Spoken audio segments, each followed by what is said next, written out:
Ancient builders left behind impossible puzzles etched in stone.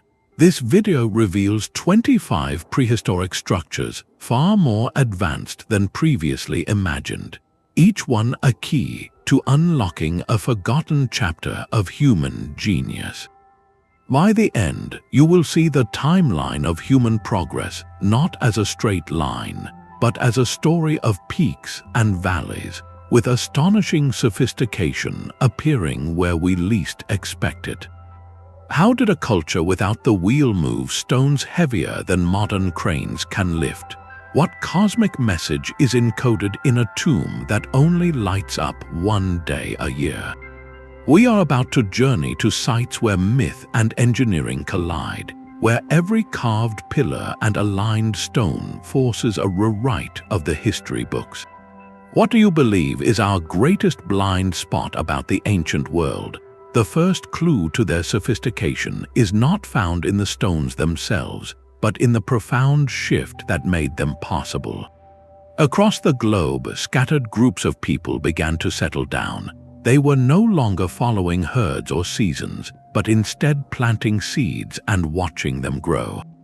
This simple act of staying put created something entirely new, a surplus of food, and with it, a surplus of time. Time to think, to plan, to dream on a scale that stretched beyond mere survival. This was the quiet revolution that set the stage for everything to come. Communities grew larger, and for the first time, people had to figure out how to live together, how to organize labor, and how to share a common vision for something greater than any one person. It is from this fertile ground of stability and social cooperation that the first monumental ambitions took root. The leap from building simple shelters to erecting structures meant to last for millennia is staggering. It suggests that these early societies possessed not just practical skill, but a deep, shared purpose, a need to mark their place in the world, to honor forces they revered, or to create a permanent calendar in the heavens. They looked at a barren hillside or an empty plain and saw a canvas, and with nothing more than stone, bone, and wood, they began to paint a legacy that would outlast empires. Yet the word advanced itself holds a hidden trap. We often measure it by the tools in their hands, the metals they could smelt, or the machines they might have built. But if we apply that narrow definition to these ancient sites, we risk missing their true genius entirely. The advancement on display here is not of iron or steam, but of mind and observation. It is a sophistication woven from different threads. Consider the precise astronomy needed to align a doorway so the sun's light pierces its inner chamber on just one specific day of the year. That is not just marking a calendar, it is a form of long-term data collection, a silent conversation with the cosmos conducted over generations, or the complex mathematics implied in the perfect proportions of a pyramid, a geometry that speaks a universal language of balance and harmony. This knowledge was not written in books, but encoded in stone, in alignments, in the very placement of a structure upon the landscape. It represents an understanding of materials and geology so intimate that these builders could choose stones that would lock together without mortar, or shape granite with a precision that baffles modern tools. Their engineering was sustainable by its very nature, designed to endure for millennia, not just for decades. This points to a different kind of intelligence, one deeply connected to natural forces and cosmic patterns. It suggests our ancestors possessed a holistic wisdom, viewing the world not as a collection of resources to be conquered, but as a living system to be understood and harmonized with.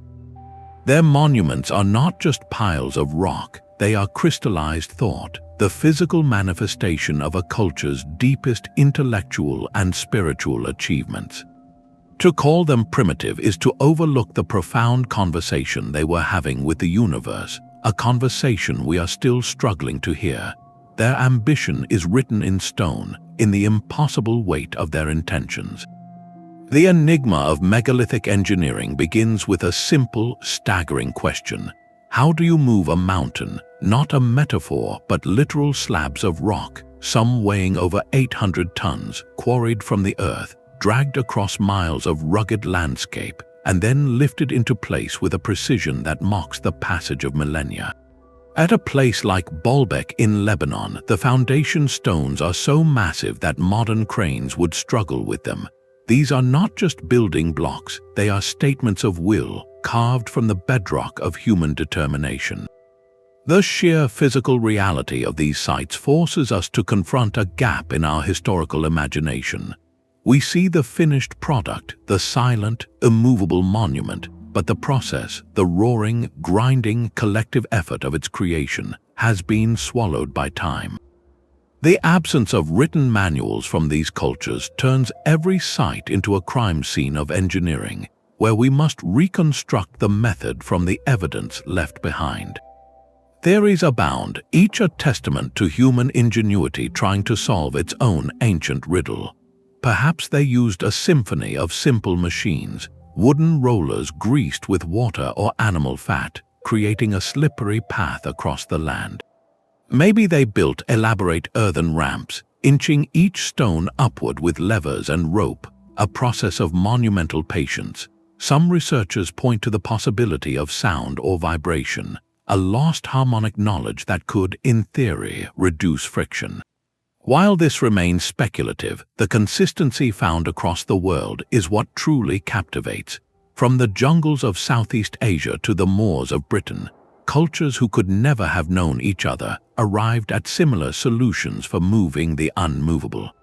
This parallel development suggests something profound, that the fundamental principles of physics, leverage, friction, balance, were discovered independently, again and again, by minds intently focused on a single shared goal. It points not to a single lost technology, but to a universal human capacity for problem solving when driven by a powerful collective purpose. The true advancement, then, may not be in a secret technique, but in the social alchemy required to make it happen. Quarrying and moving a single 800-ton block would have required the coordinated labor of hundreds, if not thousands, of individuals, working in unison for months or years. This implies a level of social organization, of communal trust and shared vision that is itself a kind of technology. It was a technology of community, of logistics, of morale. How do you feed and house an army of builders? How do you maintain their belief in a project whose completion they might never see? The stones were moved not just by ropes and rollers, but by story, by ritual, by a belief in something greater than the individual. The monument was the destination, but the society they built along the way, the cooperation, the specialized roles, the transmitted knowledge was the real engine of their achievement. When we stand before these megaliths, we are not just looking at ancient engineering. We are witnessing the physical footprint of a society that learned how to unite its people into a single, irresistible force. The mystery is less about how they moved the stone and more about what moved them. This radical revision of history begins with a hilltop in southeastern Turkey. Known as Göbekli Tepe, this site is not merely old, it is foundational, predating Stonehenge by over 6,000 years and standing as a direct challenge to everything we thought we knew about the dawn of civilization. Here, around 11,500 years ago, hunter-gatherers accomplished something that should have been impossible for their time. They carved and erected a series of monumental stone circles from massive limestone pillars, each one shaped like a towering letter T and adorned with breathtakingly intricate reliefs. The surfaces are a menagerie of ancient symbolism, etched with foxes, scorpions, birds, and abstract symbols, a complex visual language frozen in stone. The sheer scale of labor involved is staggering, requiring the coordinated effort of hundreds of people to quarry, transport, and erect these multi-ton pillars, all without the benefit of metal tools, wheels, or even domesticated animals. And then, in an act that deepens the mystery, the entire complex was deliberately and carefully buried around 8,000 years before the Common Era. sealed under a layer of earth as if to preserve it for a future it could not possibly have imagined. This intentional entombment created a perfect time capsule, protecting the carvings from erosion and leaving them in a state of pristine preservation for modern archaeologists to uncover. The implications of Göbekli Tepe are seismic. For decades, the standard narrative held that monumental architecture was a product of settled, agricultural societies. The theory was simple. First, humans learned to farm, which created food surpluses and permanent villages. This stability then allowed for the specialization of labor, leading eventually to priests, kings, and the grand projects meant to honor them. Göbekli Tepe turns that sequence completely on its head. Here, we have a monumental, clearly ritualistic structure built by people who, according to all evidence, were still nomadic hunters and foragers. This forces a profound question. What if complex religion and the social cohesion it required came first? What if it was the need to gather for sacred ceremonies, to build something permanent for the gods, that actually spurred the development of settled community and agriculture, rather than the other way around? The site's precise alignment suggests its builders possessed sophisticated astronomical knowledge, using the stones to track celestial cycles. This points to a highly organized symbolic world, a shared belief system powerful enough to motivate the immense labor of construction. Göbekli Tepe stands as a profound starting point, a silent testament that the human drive to create meaning, to reach for the monumental, is far older and more deeply rooted than we ever dared to suppose. It whispers that society itself may have been built not from the ground up but from the spirit outward. The ambition seeded at Göbekli Tepe would find its ultimate expression in a structure so perfect it seems to defy its own age. The Great Pyramid of Giza is more than an ancient wonder. It is a precision anomaly carved from the living rock of the Egyptian desert. Built around 2,560 years before the Common Era for the pharaoh Khufu, its scale is legendary, but its true sophistication lies in the details that escape the naked eye. Its base is a near-perfect square, with sides aligned to the cardinal points with an error of just a fraction of a degree. To achieve such an accurate orientation to true north over 4.5 millennia ago, without modern instruments, implies an astronomical mastery that was both profound and practical. The builders did not just point it north, they locked it into the very axis of the planet. This geometric perfection extends to the pyramid's very proportions, which some researchers argue encode mathematical constants, and even the Earth's dimensions in their ratios. Whether this was intentional or a byproduct of a sacred architectural canon is debated, but the result is a structure that speaks the silent language of mathematics across the centuries. This precision was not merely for show. The internal chambers and narrow, angled shafts within the pyramid point with purpose to specific stars, particularly those associated with the afterlife in Egyptian belief, like Orion and the northern circumpolar stars. These were not random air vents, but carefully calculated sightlines to the heavens, turning the entire massive edifice into a kind of stone telescope or a permanent cosmic clock. It suggests the pyramid served a dual purpose, a resting place for a king, yes, but also a machine for the soul's celestial journey, an eternal bridge between the earth and the sky. The methods used to achieve this remain one of history's great puzzles. With only copper chisels, stone hammers, and ropes, workers quarried over 2 million massive blocks, some weighing more than 15 tons. The prevailing theory involves an elaborate system of ramps, either straight, zigzagging, or wrapping around the pyramid's growing sides, up which these stones were dragged by immense teams of laborers. The final fit of the casing stones, now mostly gone, was so precise that a razor blade could not slide between them. This was not brute force construction. It was a symphony of logistics, astronomy, geometry, and stonemasonry executed over a generation. The pyramid stands as a timeless benchmark, a testament to what human cooperation and focused intelligence can achieve.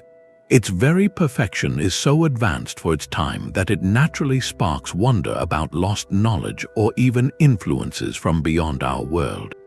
Yet perhaps the most compelling theory is the simplest. It represents the pinnacle of a long-developed tradition of craftsmanship and observation, a project that mobilized an entire civilization's knowledge toward a single, staggering goal. In its silent, geometric perfection, the Great Pyramid asks us not to look for outside help, but to reconsider the immense capabilities latent within organized human society itself.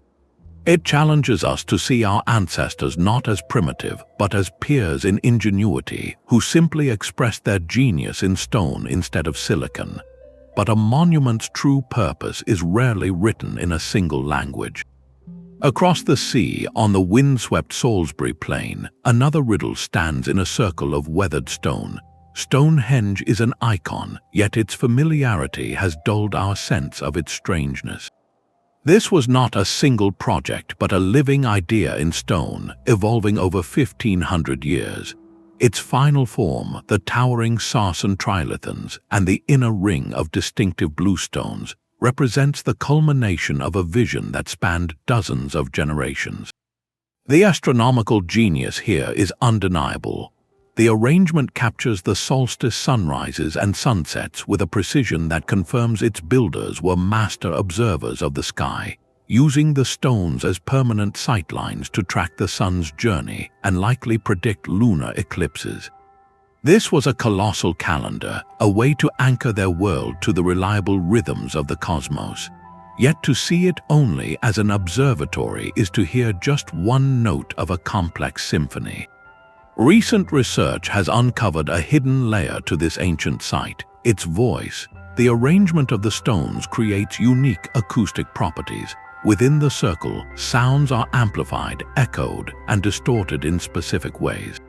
A drumbeat or chant would have behaved differently here than in the open plain, creating an immersive, otherworldly sensory experience.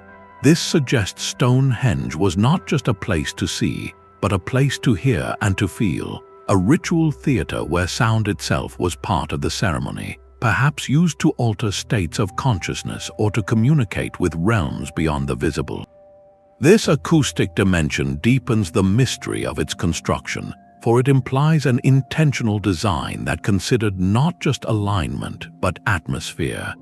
And then there is the sheer logistics, a feat of determination that still inspires awe. The massive sarsen stones were dragged from local quarries, but the smaller bluestones, each weighing several tons, originated in the Preseli Hills of Wales, over 150 miles away.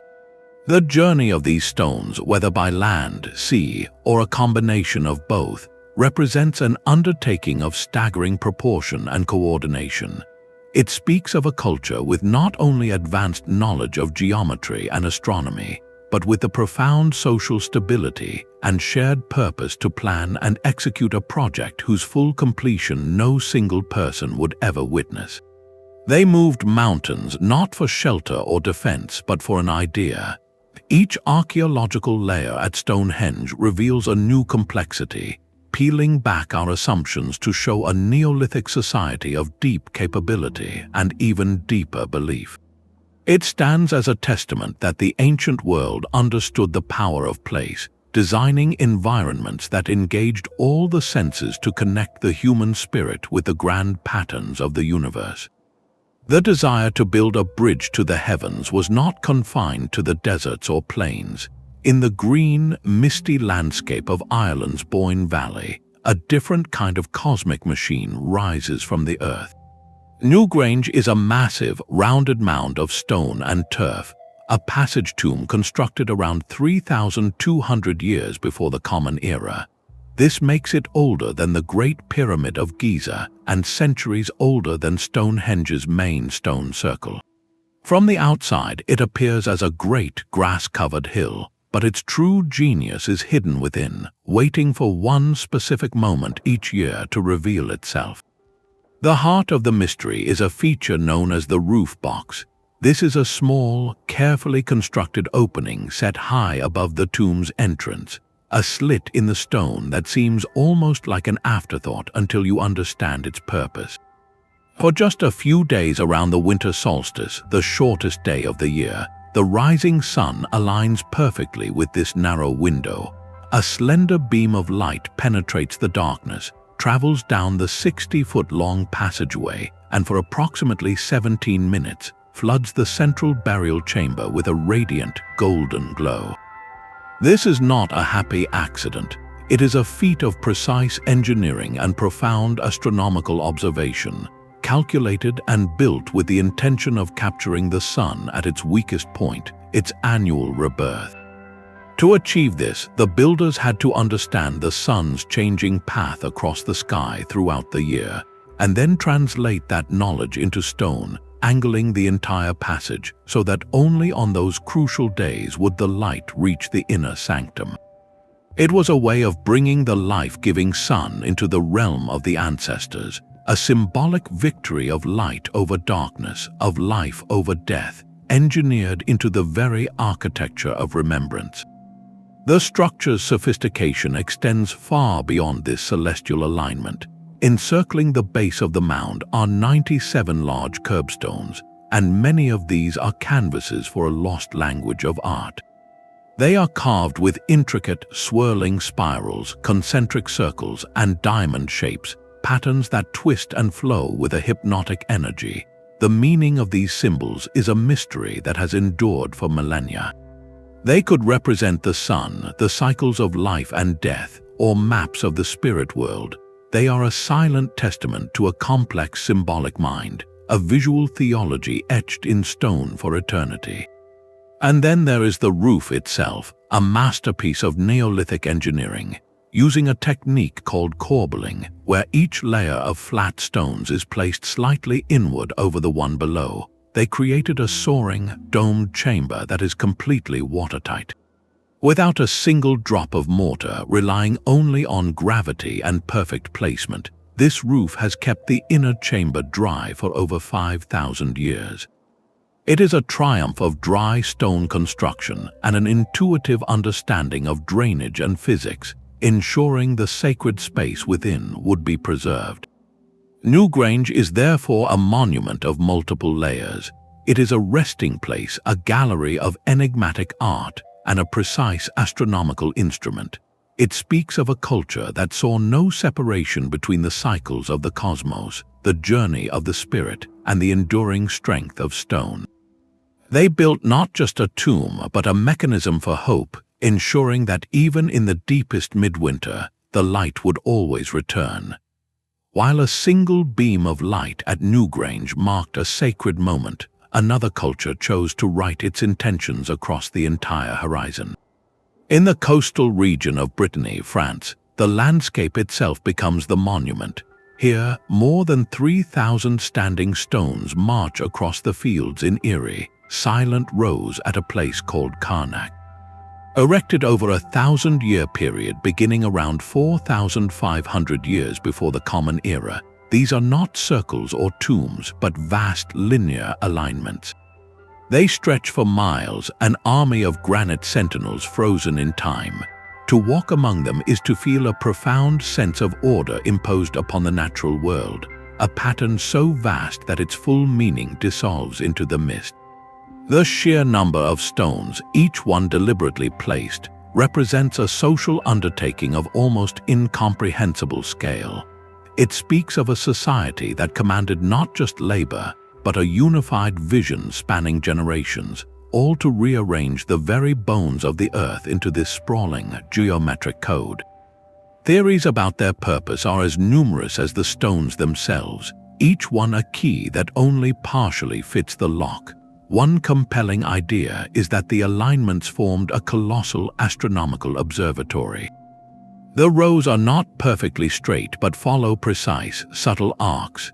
Some researchers suggest these curves could have been used to track the movements of the moon or sun, creating a giant calendar on the ground to predict solstices, equinoxes, and even complex lunar cycles. Another theory views them as a territorial marker, a permanent statement of identity and control over the landscape, visible for miles to any who approached.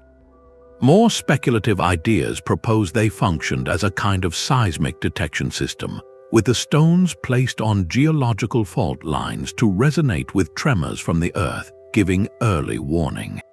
Others see in their arrangement a symbolic representation of a deity or a spirit, a map of the cosmos or the underworld drawn in stone. The truth may weave together several of these purposes, for in the ancient mind, astronomy, territory, and spirituality were not separate subjects, but different facets of a single reality. What is undeniable is the encoded intelligence in their placement.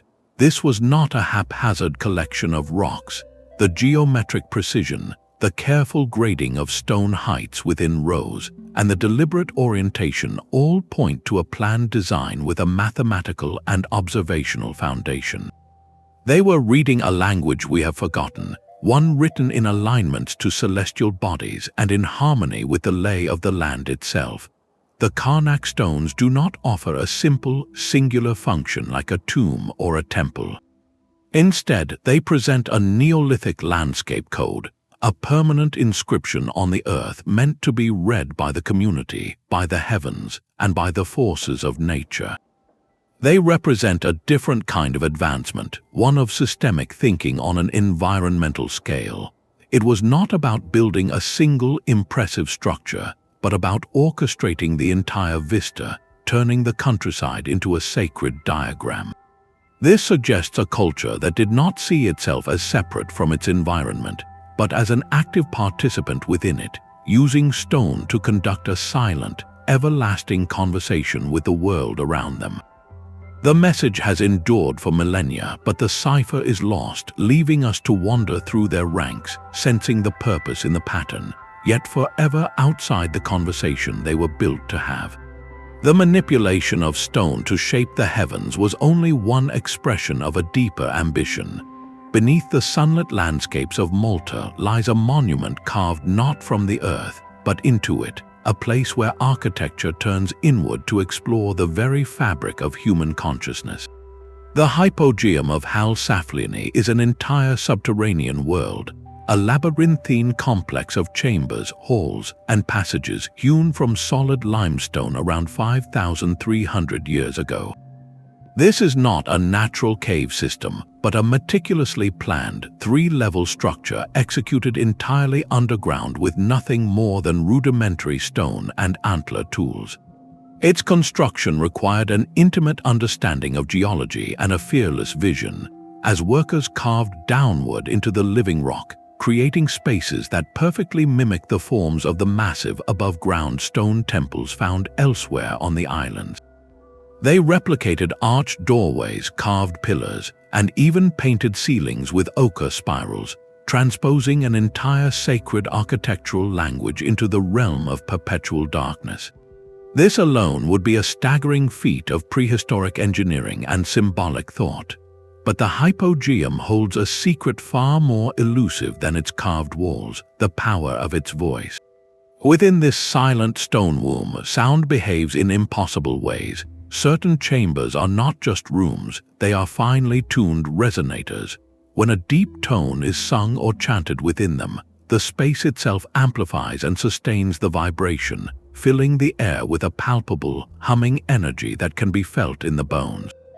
Research has shown that these chambers resonate at specific frequencies, some aligning with the range of human brain waves associated with deep meditation, relaxation, or altered states of awareness.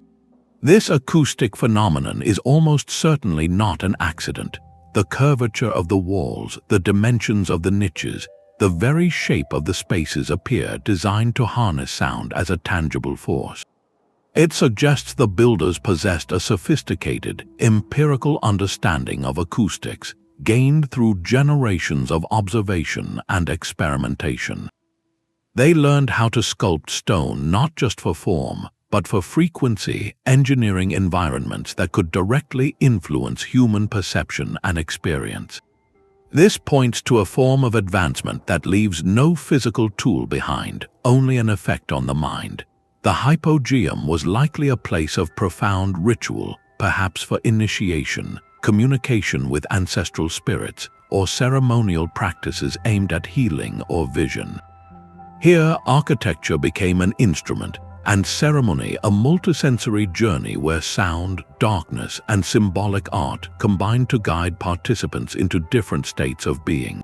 It stands as a profound reminder that prehistoric genius was not measured solely by the weight of the stones they moved, but by the depth of their understanding of the human spirit.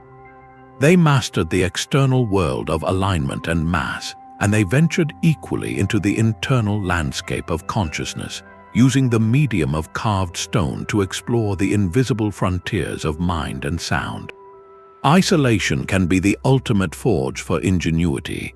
On the most remote inhabited island on Earth, a culture cut off from the rest of humanity for centuries performed an act of monumental creation that still echoes across the Pacific. The Moai of Rapa Nui, or Easter Island, are not just stone statues.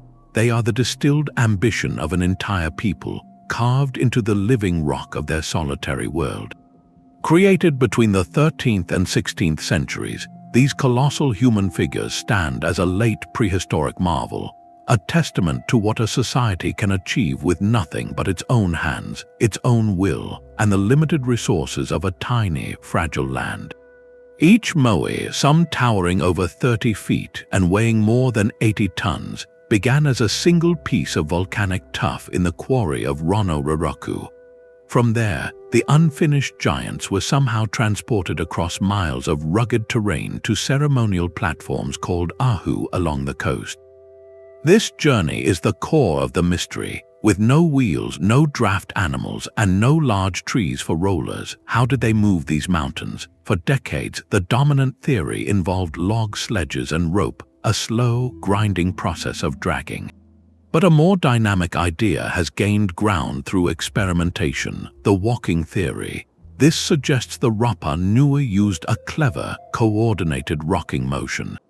By tying ropes around the statue's head and base, teams could carefully tilt it from side to side, literally walking the Moai forward in a swaying, upright gait.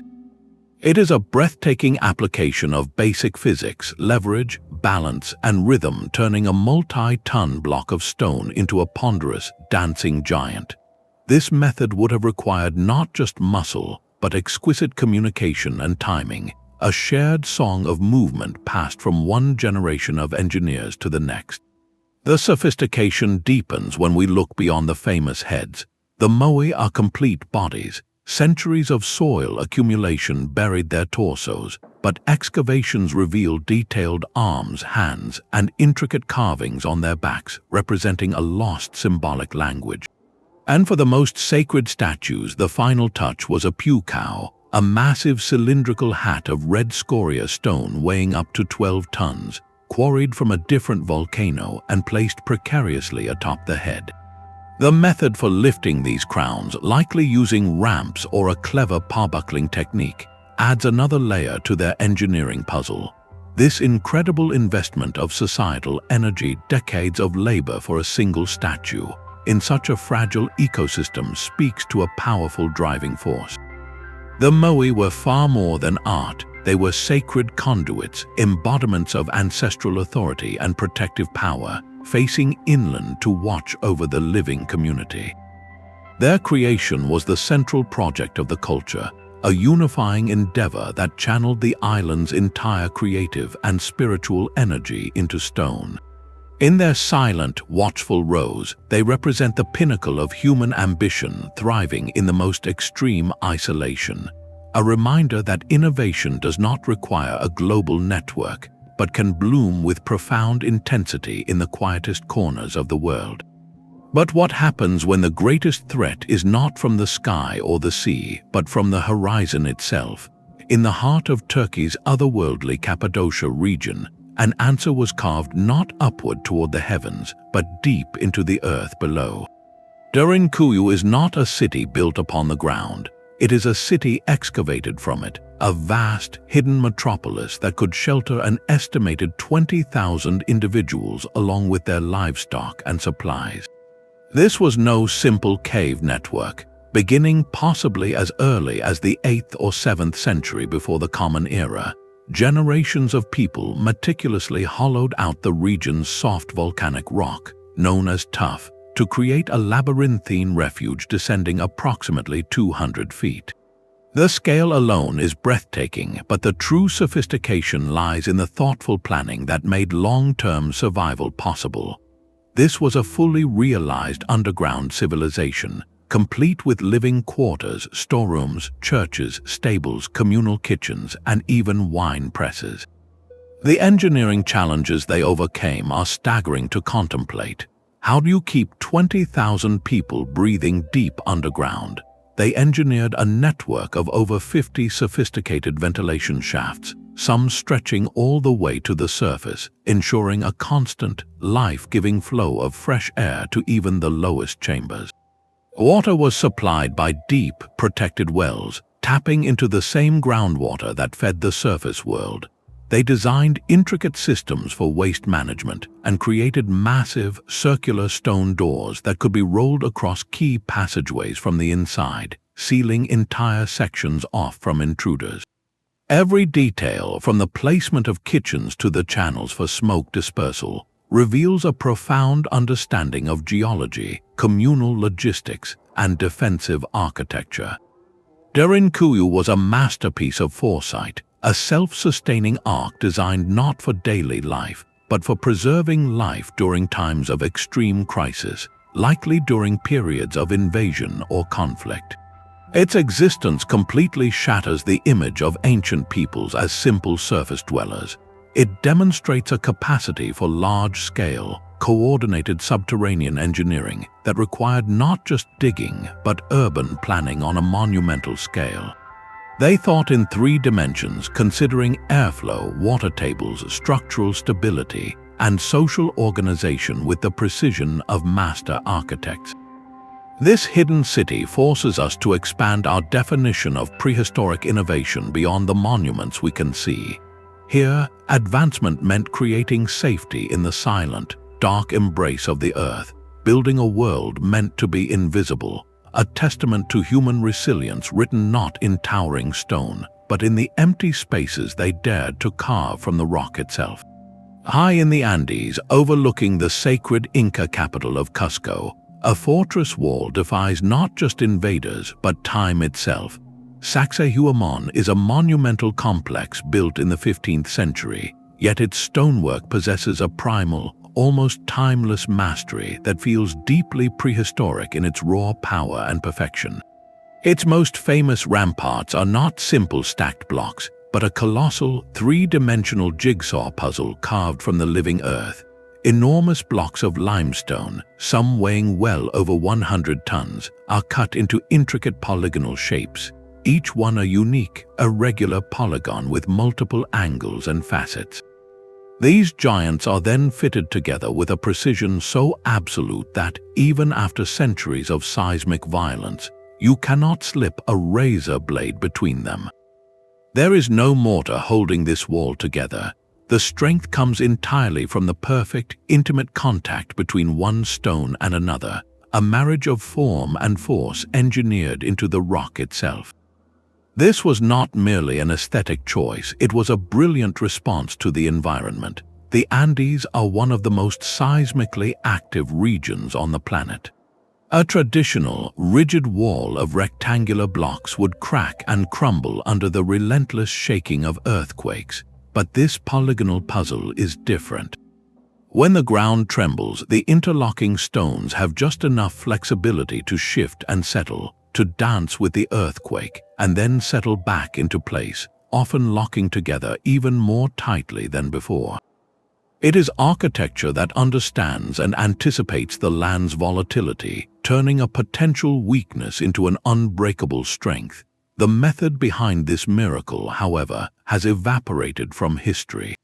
How did Inca stonemasons, without iron tools or the wheel, achieve such flawless fits? The surfaces are so smooth and the joints so tight that it suggests a technique far beyond simple pounding. One compelling theory involves a process of persistent, patient abrasion. Using harder stones like quartzite, workers could have ground the surfaces against each other for months, using sand and water as a polishing agent, slowly sculpting one face to match its neighbor with microscopic accuracy. Other, more speculative ideas point to a possible knowledge of sonic or thermal fracturing, using focused heat from the sun, or perhaps even sound vibrations to create precise fracture lines in the bedrock before shaping. While the exact tools remain a mystery, the result is a testament to a culture that viewed stone not as a dead material, but as a substance to be conversed with, understood, and persuaded into place. This technological prowess served a grander purpose. Sacsayhuamán was not just a fortress, it was a statement of imperial power and a sacred center aligned with the cosmos. Its zigzagging walls are said to mirror the toothed silhouette of the Andean mountain spirits, and its layout incorporates precise astronomical alignments for observing the solstices. Here, the practical genius of earthquake-proof engineering merged seamlessly with spiritual symbolism and celestial observation. The stones of Sacsayhuamán are a silent language, spelling out a philosophy where technology, spirituality, and a deep reverence for the natural world were inseparable strands of the same rope. But the most profound mysteries are not always found on land. Beneath the turquoise waves off the coast of Japan's Yonaguni Island lies a riddle carved from the seafloor itself. The Yonaguni Monument is a colossal, terraced structure rising from the ocean depths, its stark plains and sharp angles standing in silent defiance against the surrounding coral and sand. It looks for all the world like the sunken ruins of a grand plaza or a stepped pyramid, complete with what appear to be wide staircases, straight-edged platforms, and even pillar-like formations. This is not a collection of scattered stones, but a single, massive sandstone formation that seems to have been deliberately shaped. The moment you see it, the question is immediate and inescapable. Is this the work of nature's patient, chaotic hand, or the signature of a human mind from a time before memory? This single site has become a battleground of interpretation, a perfect case study in how difficult it can be to read the ancient world. On one side, many geologists point to the powerful forces at play. The sandstone here is naturally fractured along parallel planes, and the relentless scouring of tidal currents over millennia can carve surprisingly clean, flat surfaces. They argue that what we see as steps and terraces are simply the result of these natural erosive processes acting on the rock's existing weaknesses, a magnificent but entirely geological accident. It is a compelling argument from the standpoint of Occam's razor, the principle that the simplest explanation is often the right one, yet for others, the monument whispers of something more. They point to features that seem to defy simple erosion. There are what look like two perfectly round holes, each about 2 feet deep, positioned side by side, a feature far more challenging to explain through random water action. There are sharp, 90-degree angles where one flat surface meets another, and long, straight channels that run parallel to each other with an uncanny regularity. These elements feel intentional, architectural. If human hands did shape this rock, the implications are staggering. Sea level data tells us that this area was last above water around 10,000 years ago, at the end of the last ice age. If the monument is artificial, it would mean a prehistoric culture, otherwise completely unknown to history, possessed the organization and skill to undertake monumental stonework on a coastal scale, at a time when most of humanity was living in small, nomadic groups. They would have been contemporaries of the builders of Göbekli Tepe, yet their entire legacy was swallowed by the rising seas, leaving only this ambiguous, underwater sentinel. The debate itself is perhaps the most instructive part of the Yonaguni story. It forces us to confront the limits of our own perception and the biases we bring to the past. We so desperately want to find pattern and purpose, to see the fingerprints of our ancestors in the world. Yet nature is a master sculptor in its own right, capable of producing forms that mimic human design with eerie accuracy.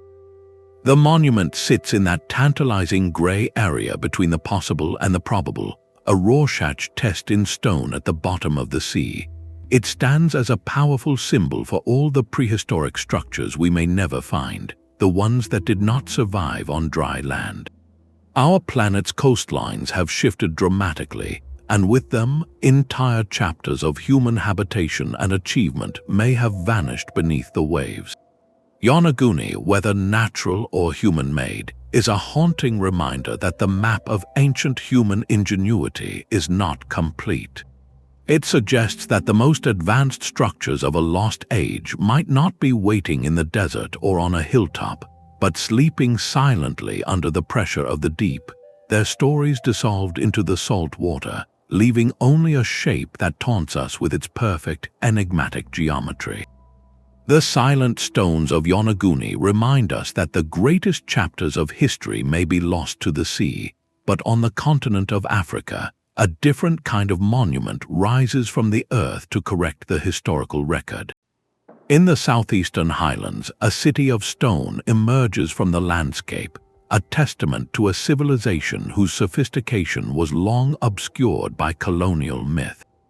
Great Zimbabwe, constructed by the Shona people between the 11th and 15th centuries, is the largest ancient structure south of the Sahara. Its very existence is a declaration, built not by outside influences, but by a powerful, indigenous African kingdom at the height of its wealth and artistry. The city is a masterpiece of dry stone construction, a technique that demands not just strength, but a profound intimacy with material. Workers quarried and shaped granite blocks, fitting them together without a single drop of mortar. The walls, some soaring over 30 feet high and 20 feet thick, curve and flow with the land, their courses laid with such precision that they have endured for centuries.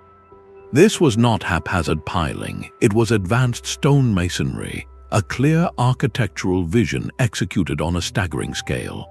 The complex layout reveals a society of intricate order and hierarchy. Separate areas for the ruling elite, for artisans, and for the wider public suggest a centralized authority capable of organizing labor, trade, and daily life for a population that may have reached 18,000. At the heart of this stone city lies the Great Enclosure, a vast, elliptical space surrounded by a majestic wall. Within it stands the structure's most enigmatic feature, a solid conical tower that mirrors the shape of a traditional grain silo. Its purpose remains a subject of study, possibly symbolic of royal authority or abundance. This space holds another secret, an acoustic wonder where whispers and chants carry with uncanny clarity across the enclosure, suggesting it was designed for gatherings where speech and ritual sound were meant to be shared by all. This architectural intelligence was fueled by economic power. Great Zimbabwe sat at the center of a vast trade network that stretched to the coasts of the Indian Ocean, dealing in gold, ivory, and other precious goods. The wealth flowing through its gates funded this monumental building program, proving this was a state with international reach and complex economic management. For too long, European explorers and settlers, unable to reconcile such grandeur with their own prejudices, invented fanciful tales of Phoenician or Arabian builders. Great Zimbabwe patiently refutes these fictions stone by stone. It stands not as a mystery imported from elsewhere, but as a homegrown triumph of African engineering, urban planning, and statecraft. It forces a vital revision of the global narrative, proving that advanced societal development and architectural genius flourished independently across the African continent, creating a legacy in granite that speaks of a powerful, self-determined past. While some cultures carved their legacy in solitary stone, others envisioned entire worlds. In the highlands of central Mexico, a metropolis of staggering scale rises from the valley floor, a city built by a people whose name has been lost to time. Teotihuacan, known as the birthplace of the gods, was already an ancient ruin when the Aztecs discovered it centuries later.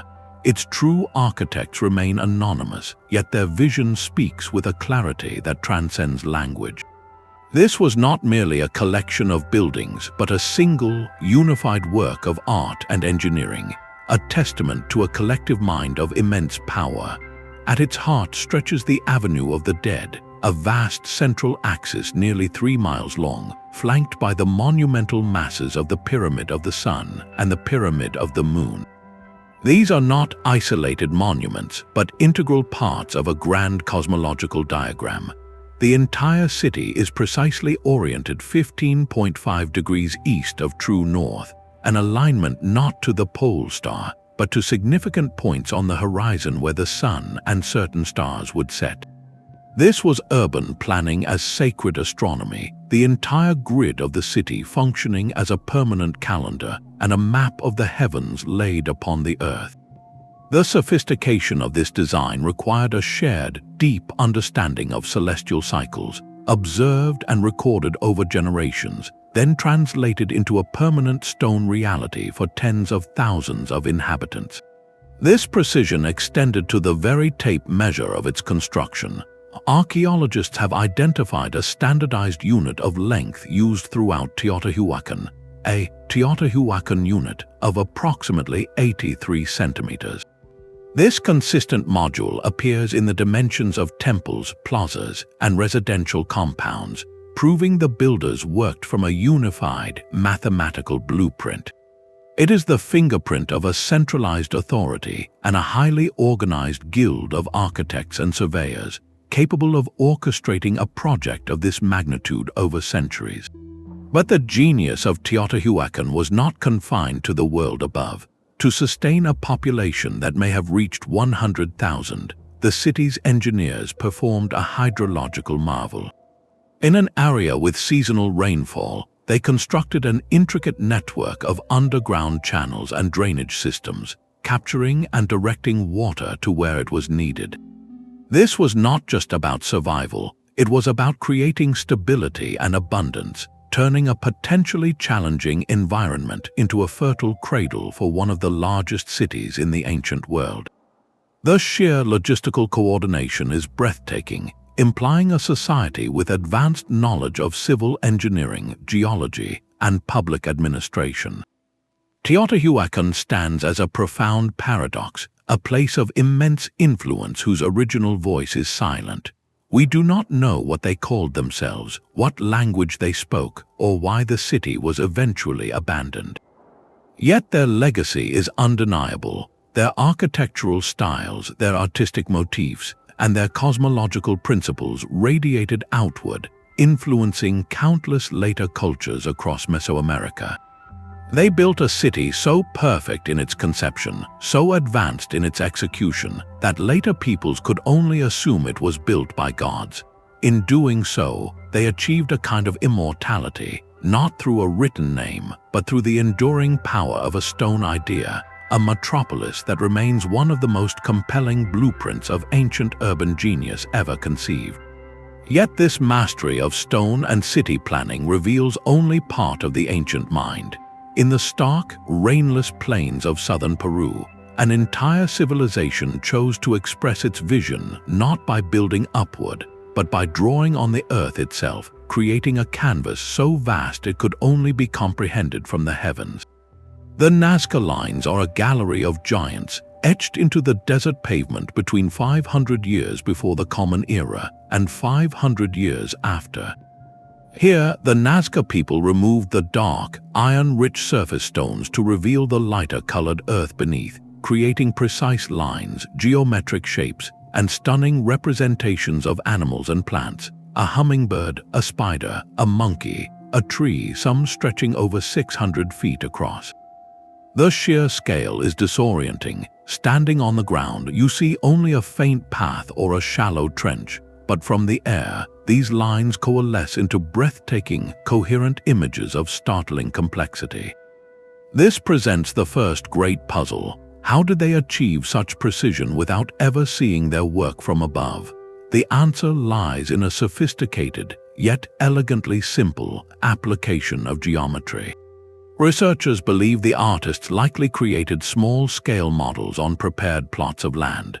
They would then have used a system of stakes and ropes to scale up the design, employing basic surveying techniques to maintain perfect proportions over vast distances. By establishing a central axis line and using measured offsets, teams of workers could translate a design a few feet across into a monumental figure spanning the length of multiple football fields. The famous straight lines, some running arrows straight for miles over hills and valleys, were likely made by sighting between aligned wooden posts, a testament to their skill in maintaining a consistent bearing across uneven terrain. This was not magic but meticulous, organized craft, a form of earth engineering that required a deep understanding of measurement and spatial relationships. The purpose behind these colossal drawings, however, drifts into the realm of profound mystery. One prominent theory suggests they formed a vast astronomical calendar, with certain lines pointing to the rising or setting points of the sun, moon, and significant stars on the horizon, marking important dates for agriculture and ceremony. Another compelling idea is that they served as ritual pathways, walked by participants during sacred ceremonies to connect with deities or ancestral spirits, the very act of traversing the line being a form of prayer or pilgrimage. Some researchers propose they were meant as messages to the gods themselves, visible only from the sky where the deities resided, a permanent plea for water and fertility in an unforgiving landscape. What is undeniable is the profound collaboration they represent. Creating and maintaining these lines over centuries required a society with a shared symbolic language and the social cohesion to direct labor toward a project whose full, majestic impact none of the builders would ever physically witness. They worked on faith, on a shared vision that transcended individual perspective. The Nazca lines are therefore a unique kind of monument, one of impermanent material but enduring intent. They speak of a culture that thought in grand, symbolic gestures, merging artistic vision with practical engineering to inscribe their hopes directly onto the skin of the earth. In doing so, they created a paradox, art that was invisible to its own artists, yet meant to be seen by eyes they believed were watching from above. It is a testament to the human capacity to invest in a vision larger than oneself, to collaborate on a masterpiece whose beauty was meant for the sky. The desire to create perfect form finds its most enigmatic expression not in towering monuments, but in objects of sublime simplicity. Scattered across the river deltas and jungles of southern Costa Rica lie hundreds of stone spheres, each one a silent, geometric poem carved by the Dikwi's culture.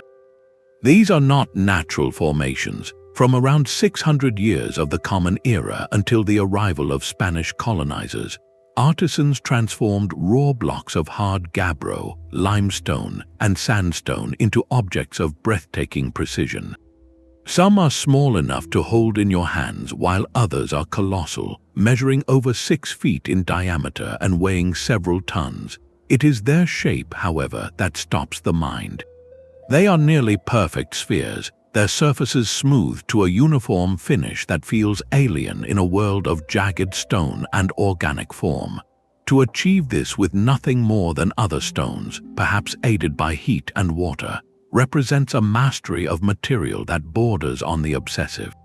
Imagine the patience required, the countless hours of pecking, grinding, and polishing, guided by nothing but an unwavering mental image of geometric perfection.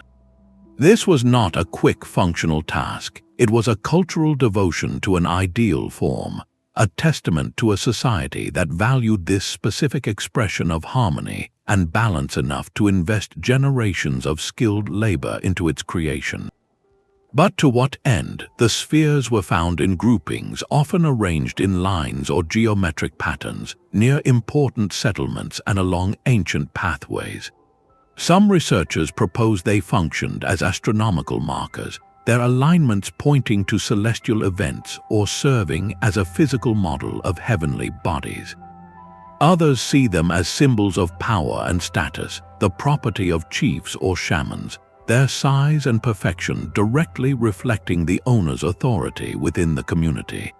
They may have served as territorial markers, silent sentinels denoting the lands of a particular clan, or perhaps their purpose was more cosmological, representing the sun, the moon, or the very concept of wholeness in their belief system. Their true meaning is locked within a cultural context we can no longer access, making them one of the purest and most puzzling artistic expressions from ancient Central America. They ask us a profound question about human creativity. Why would a culture dedicate such immense effort to create objects with no apparent utilitarian function? The answer may lie in the sphere itself. In its perfect symmetry, it represents a triumph over chaos, a human-made object that mirrors the fundamental forms found in nature, from dewdrops to planets. The Dikwi's craftsmen were not just shaping stone, they were capturing an idea of universal order, rendering the abstract concept of perfection into a tangible, heavy reality that could be touched and arranged. This minimalist craftsmanship is, in its own way, as advanced as any pyramid.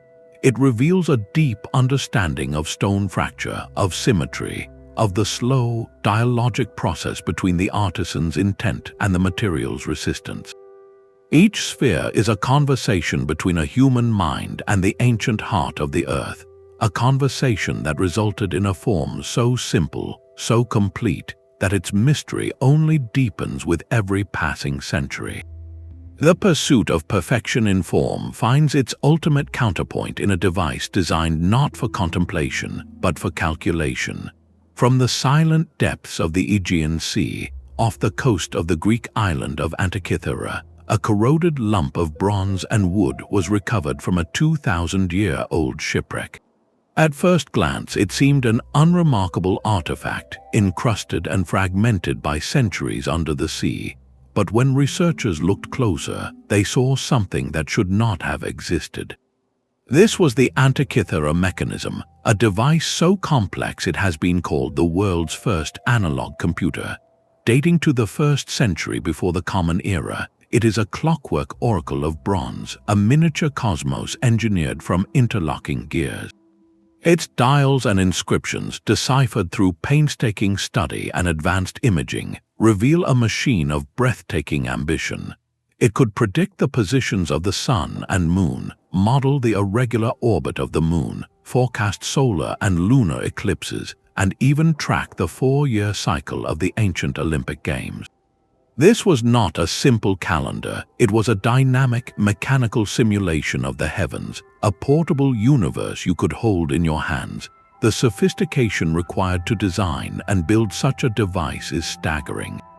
It contains at least 30 intermeshing bronze gears, some with teeth cut with precise, triangular profiles, others featuring compound gears and even a differential gear, a component thought to have been invented in the 16th century. This level of miniaturized, precise mechanical engineering represents a technological peak that historians believed was not reached again until the Renaissance, over 1,000 years later. The mechanism forces a radical and humbling reassessment of the Hellenistic world. It tells us that the ancient Greeks possessed not only profound astronomical knowledge, meticulously observing and recording celestial motions over generations, but also the engineering genius to translate that abstract knowledge into a physical, working model. This was a culture that could think in algorithms made of metal, encoding complex mathematical relationships into the turning of a gear. The very existence of such an object shatters the linear timeline of progress we often cling to. It stands as a powerful, tangible reminder that advanced knowledge is not a guaranteed inheritance, but a fragile flame that can be dimmed or even extinguished for centuries. The Antikythera Mechanism was a pinnacle of ancient technology, and then it was lost, its principles forgotten, its very possibility dismissed as myth until the sea reluctantly gave up its secret. It whispers that our history is not a steady climb upward, but a story of brilliant peaks and deep valleys, of luminous insights that flicker out, waiting to be rediscovered. While the Antikythera Mechanism charts the heavens, another mystery was being carved into the earth, a secret kept so well it was forgotten for millennia. In 1992, a farmer in Zhejiang province, China, was draining a local pond when he uncovered something impossible. The water revealed not mud, but a vast, open cavern, its walls and ceiling perfectly carved by human hands. This was the first of the Longyou caves, a network of at least 24 colossal subterranean halls hidden beneath the quiet landscape. Each one is a palace of shadow and stone, hewn from solid sandstone over 2,000 years ago. To stand inside is to feel a profound sense of scale and intention. These are not natural caves, but engineered spaces of breathtaking regularity, some covering over 10,000 square feet, with ceilings soaring nearly 100 feet high. The walls and ceilings are covered in a mesmerizing pattern of consistent, parallel chisel marks, each groove running in a uniform direction like the strokes of a giant's comb. This meticulous texture is not decorative. It is the fingerprint of the method, a record of countless coordinated strikes that removed an estimated 1 million cubic meters of rock. How did they plan such a vast excavation without modern surveying tools? The precision is staggering. Throughout the caverns, the builders left massive pillars of untouched stone at regular intervals to support the unimaginable weight above, a testament to an intuitive yet advanced understanding of rock mechanics and structural load. They even excavated pools within the caves to exact uniform depths, suggesting a purpose for water management or ritual that we can only guess at. The sheer volume of removed material poses a logistical riddle as deep as the caves themselves. Where did all that rock go? No debris field of that magnitude has ever been found nearby. The engineering itself defies easy explanation. Creating a single, large underground space is risky, but creating 24, all stable for centuries, implies a masterful knowledge of geology and geometry. They understood how to distribute stress, how to angle walls, and where to leave supporting columns, all calculated to prevent collapse. This points to a large, organized workforce operating under a single, sophisticated blueprint, a project that would have required generations of labor.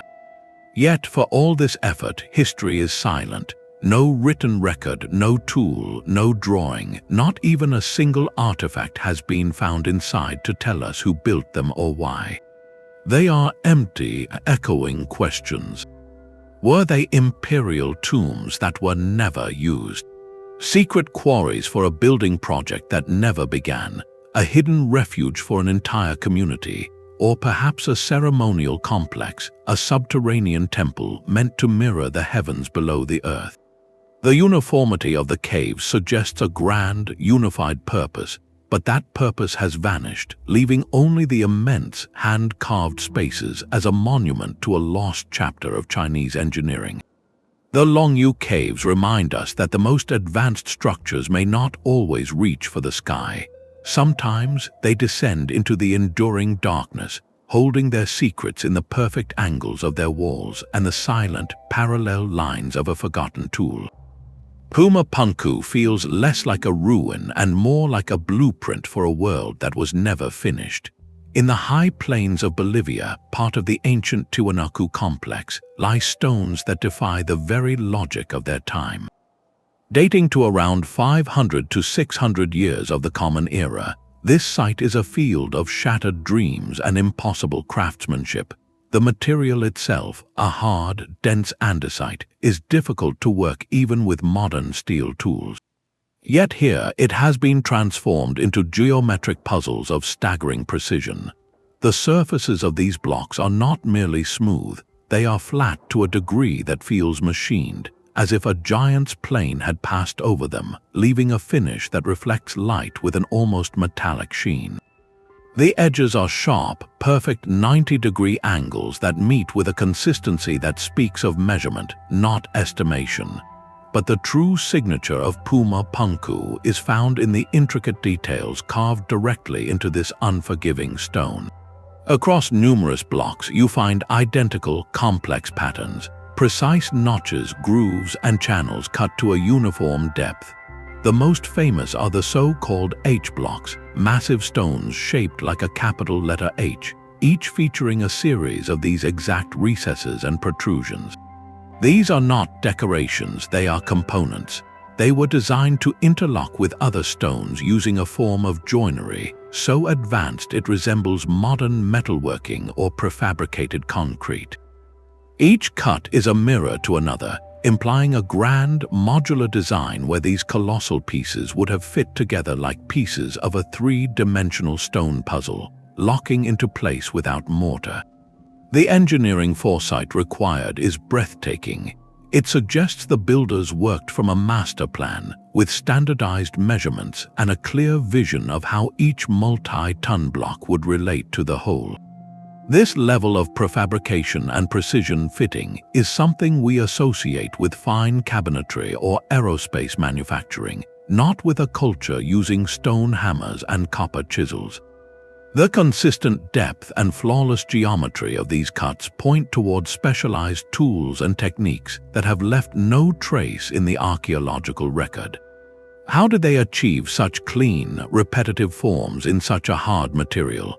Some researchers speculate about the use of diamond-tipped tools or a lost process of chemical softening, but no definitive evidence remains. The stones themselves are the only witnesses, and their testimony is one of astonishing skill. Adding to the profound mystery is the site's current state. Pumapunku is not a carefully dismantled structure, it is a scene of utter devastation. These meticulously crafted technological marvels are scattered like a giant's toy box, thrown in every direction, with some of the largest blocks, weighing well over 100 tons, tossed aside as if they were weightless.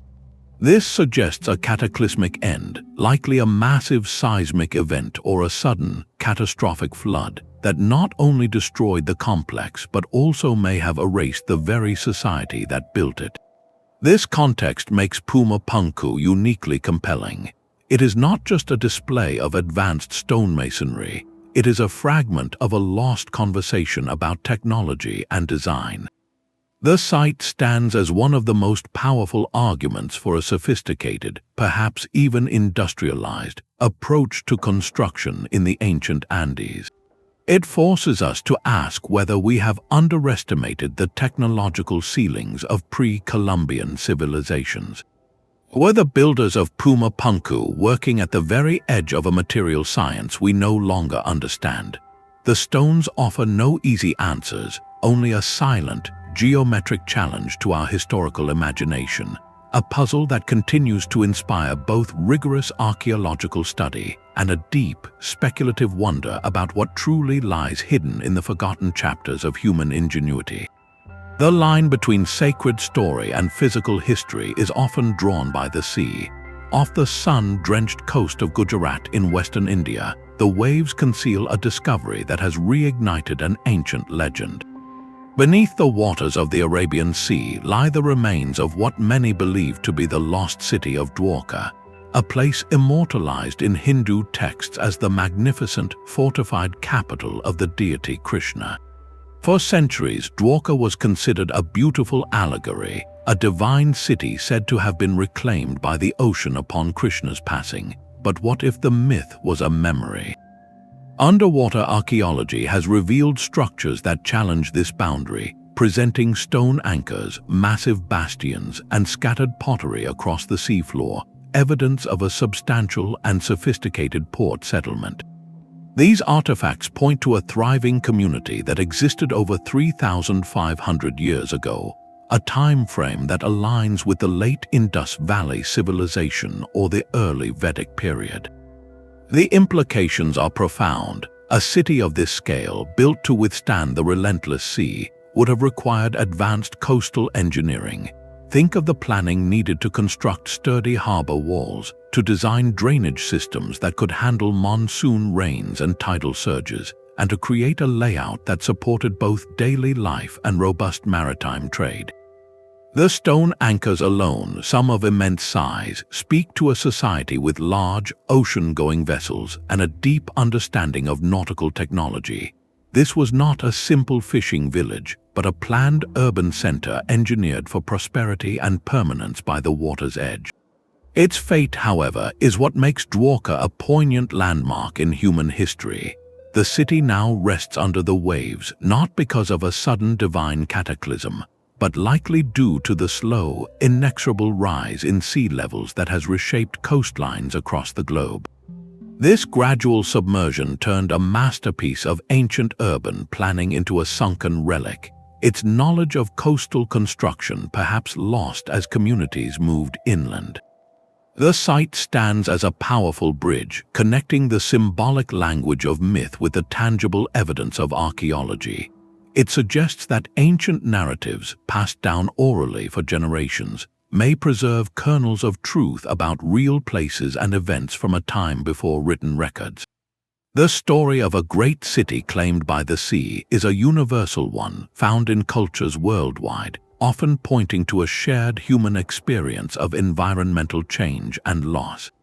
Dwarka invites us to listen more closely to these old stories, not merely as fables, but as potential echoes of sophisticated prehistoric civilizations whose greatest achievements now lie silent beneath the shifting blue, a testament to both human ingenuity and the transformative power of our planet. These legends of giants speak to the sheer physical or the temples inspire. The Ġgantija complex on Gozo is a pair of limestone sisters, two temples huddled together within a single, massive outer wall, built around 5,600 years ago. To stand before them is to feel a profound shift in time, for these are among the very oldest freestanding stone structures on Earth, erected 1,000 years before the Great Pyramid of Giza was even a plan in the sand. Their name, meaning Giant's Tower, is a folk memory of their own creation, an ancient attempt to explain the impossible. How could humans have lifted such colossal blocks? The outer wall is a cyclopean puzzle built from enormous slabs of coralline limestone, some weighing over 50 tons. This towering barrier alone represents a mobilization of labor and will that reshapes our understanding of Neolithic Europe. But the true genius of Ġgantija is not just in its brute strength. It is in the thoughtful, complex world the builders created inside that protective shell. The layout is not a simple chamber. Each temple is a cloverleaf of spaces, a series of rounded rooms or apses arranged along a central corridor. This was sophisticated, planned architecture with a clear ritual progression. You move from an outer forecourt through a monumental doorway and into increasingly sacred inner spaces. The walls curve inward as they rise, using the corbelling technique to create domed ceilings, a masterpiece of dry stone engineering that has defied the Mediterranean elements for millennia. Within these spaces, you find carved altars, niches that may have held sacred objects, and libation holes in the floor, suggesting intricate ceremonies focused on offerings, perhaps to a mother goddess or deities of fertility. This was a built environment designed for a specific spiritual experience, guiding the community through a physical journey that mirrored a metaphysical one. The builders' intelligence extended to a deep, intimate knowledge of their island's very bones. They chose their materials with the care of master craftsmen. The massive outer walls used the tough, durable coralline limestone for strength and defense, but inside, for the finer carvings and altars, they used a different stone, Globigerina limestone. This was a strategic choice of profound understanding. Globigerina is relatively soft when first quarried, making it easier to shape and carve with precise, intricate design. Once exposed to the air, it undergoes a chemical transformation, hardening into a durable shell. They were working with a living material, understanding its properties through generations of trial and observation, selecting the right stone for the right purpose in a way that balanced effort with enduring beauty. This material wisdom, combined with the complex symbolic architecture, paints a picture of a society that had achieved a remarkable equilibrium. Ġgantija was not built by a struggling, survival-focused culture. It was the project of a stable, spiritually centered community with a strong shared identity and the long-term organizational skills to plan and execute a vision that would take generations to complete. They fed and coordinated the workers, passed the precise architectural plans from elders to the young, and maintained a cultural continuity so powerful that the temples remained in use for over 1,000 years.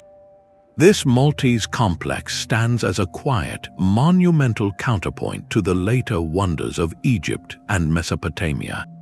It proves that the human drive to create permanent, sacred spaces, to reach for the monumental in honor of the divine, was not born in the river valleys alone, but blossomed independently on this small island in the middle of the sea, a high watermark of early European genius written in the language of stone and spirit.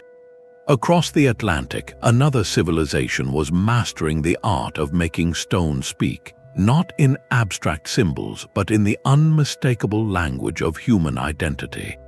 In the humid lowlands of what is now Mexico, the Olmec people, often called the mother culture of Mesoamerica, left a legacy of silent, watchful giants. Their colossal heads are not just sculptures, they are presences, carved from single blocks of volcanic basalt between 1500 and 400 years before the Common Era. Each one is a portrait of staggering weight and personality, some reaching nearly 10 feet tall and weighing as much as 40 tons. The first impression is one of profound realism. These are not generic idols but individuals. You see distinct facial features from the set of a jaw to the curve of a lip, and each wears a unique, fitted helmet, often adorned with symbolic emblems.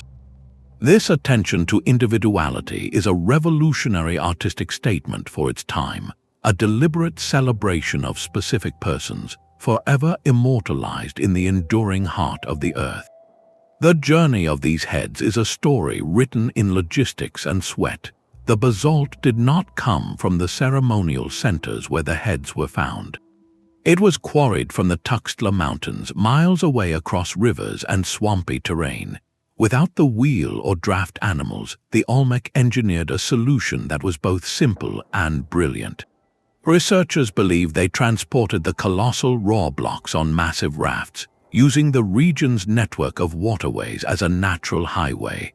Once on land, they likely employed teams of laborers with ropes and rollers, inching each multi-ton mass forward in a coordinated, rhythmic effort that must have been a spectacle of communal will. This was not a haphazard effort, it was a calculated operation, a testament to a society capable of organizing complex labor and transportation over significant distances. The true miracle, however, happened once the stone arrived. With tools made of stone, bone, and wood, Olmec artisans began the patient work of revelation. They were not just shaping rock, they were liberating a face from within it. The level of detail they achieved is breathtaking.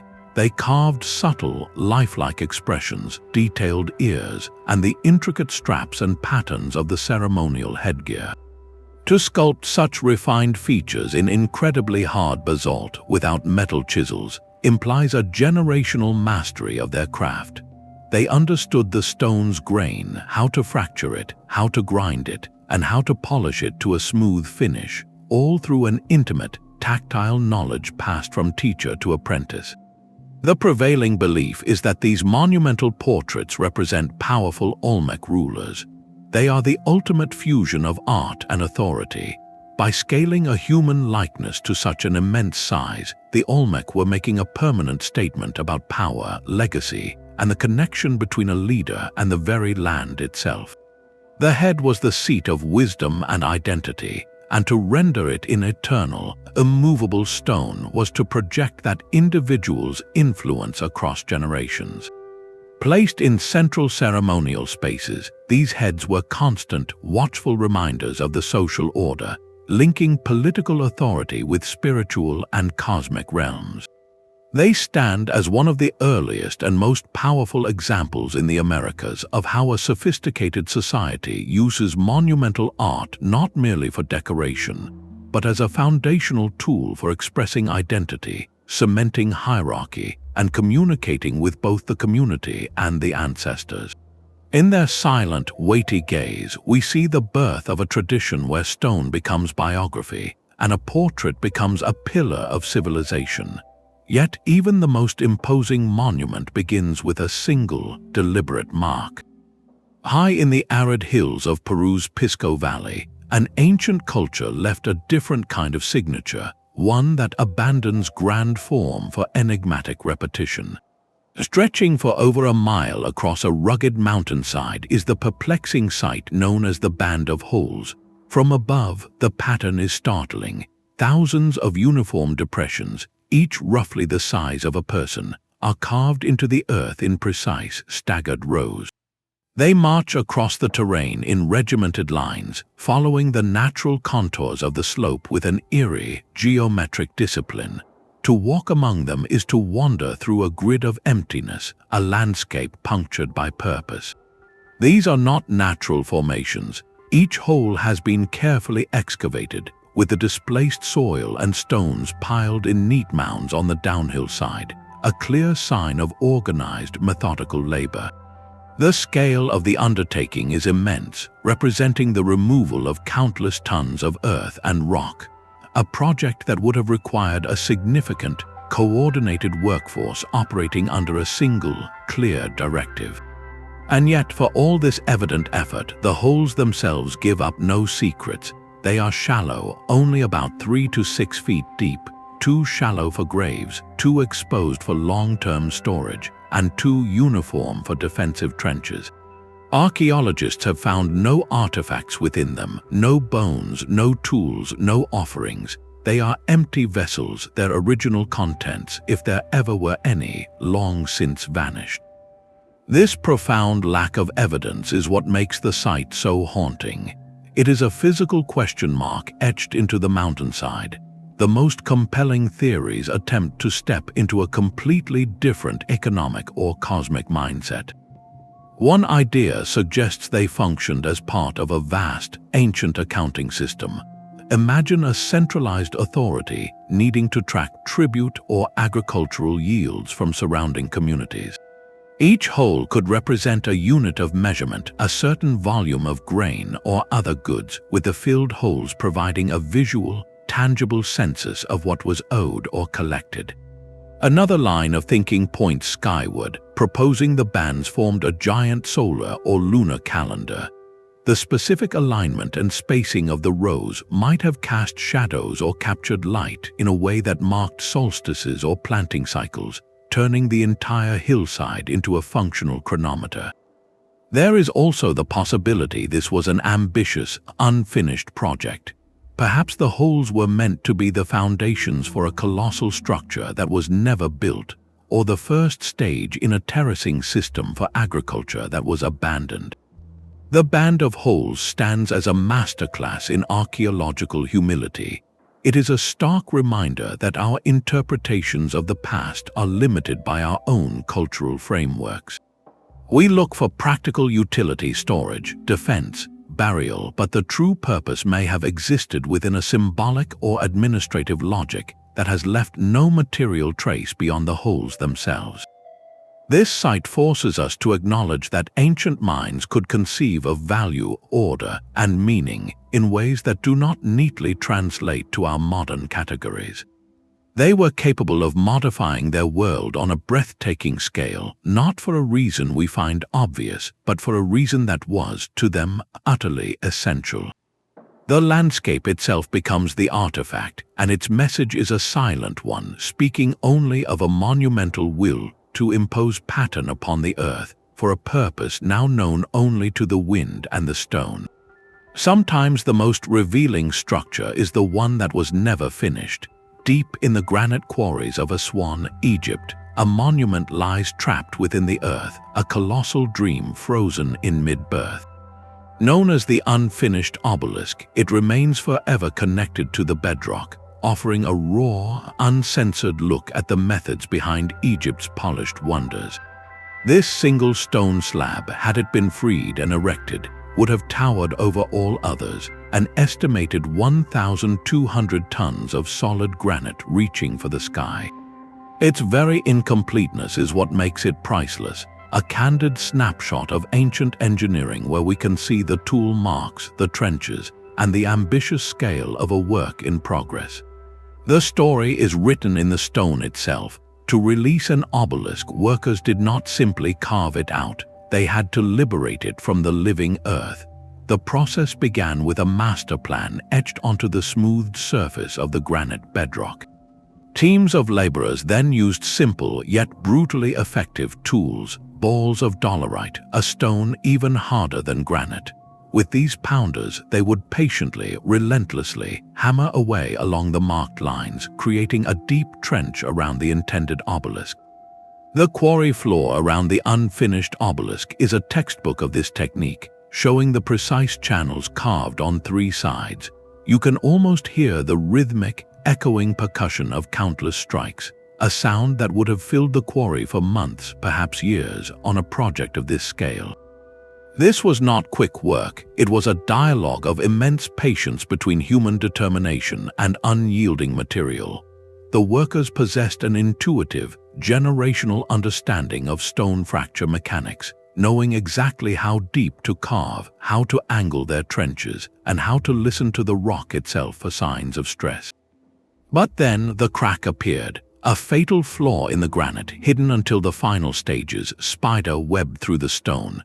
In that moment, generations of labor, the food that fed the workers, the dreams of the pharaoh who commissioned it, all met an immovable limit.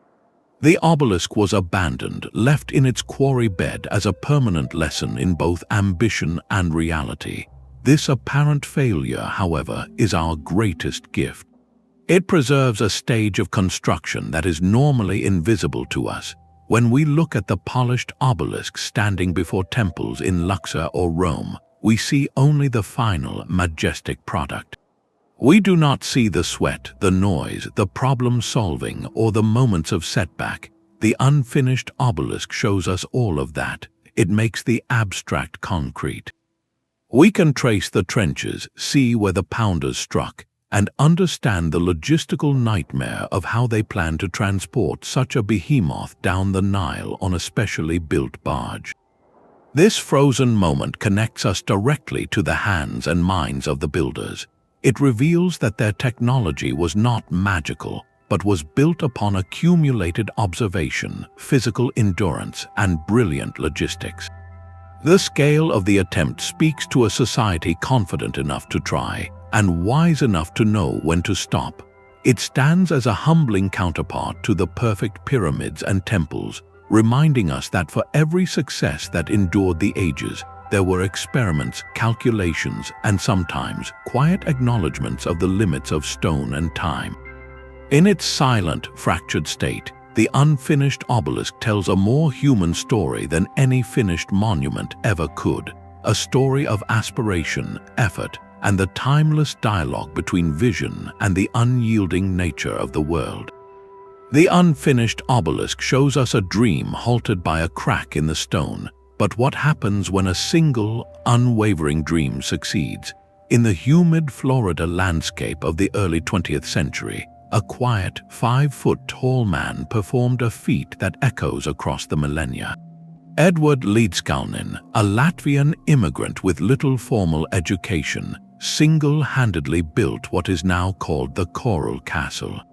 Over 28 years, he quarried, carved, and positioned over 1,100 tons of oolitic limestone, creating a complex of massive walls, 9-ton gates, and furniture carved from solid rock, all without modern machinery or, according to most witnesses, any help at all. This is not a prehistoric site, but it stands as a profound modern echo, a living experiment that forces us to rethink the ancient puzzles we have been exploring. Līdzkalnis claimed to have rediscovered the building secrets of the ancient Egyptians, the methods used to construct the pyramids.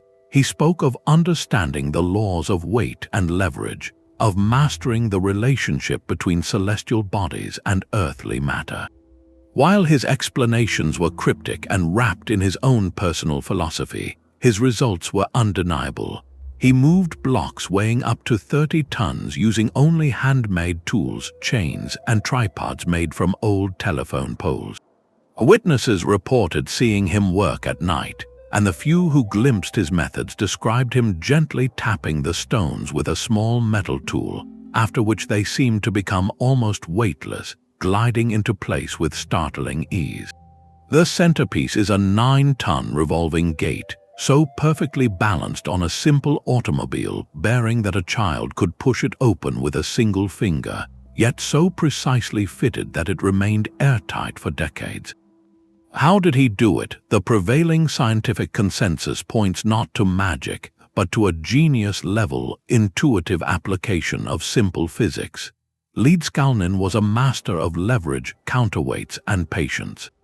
He likely used a system of block and tackle, pivots, and carefully built ramps, employing mechanical advantage to multiply his own limited strength. He understood center of gravity and friction in a deeply practical way, turning the landscape itself into a machine. His true secret may have been a relentless, focused will and a lifetime of trial and error, observing how stone behaves under pressure and movement. Coral Castle is a powerful reminder that what we perceive as impossible often hinges on a principle we have forgotten or dismissed as too simple. It challenges the persistent allure of complex, lost technologies, anti-gravity devices, sonic levitation, or alien intervention by demonstrating that a lone individual with primitive tools and profound cleverness can move mountains. This does not diminish the collective achievements of Göbekli Tepe or Sacsayhuamán, but it reframes them.